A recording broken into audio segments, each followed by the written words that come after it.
विशिष्ट विशिष्ट व्यक्ति माने कहीं साधु सन्तଙ୍କର द्वारस्थ होउचंती कहीं साधु सन्तक पाखरे आश्रित होउचंती साधु सन्तक कथा अनुଯାयी निजर जीवनटी को कहीं निर्वाह और पालन करुचंती। आज विदेशी लोक माने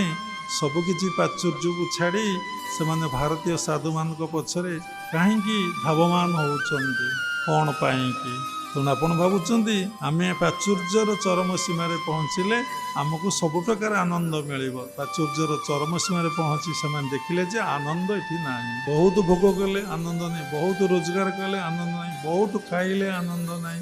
देखिले ये हरिनाम संकीर्तन रे हरिनाम कथार हरिनाम पूजार हरिनाम ध्यान रे अपूर्व आनंद मिलूँ देखाला जे ये त्यागर ही आनंद अच्छी भोगर ही आनंद नहीं तेणु से सबुटा को छाड़ी दे भजन कीर्तन रे लगी पड़े।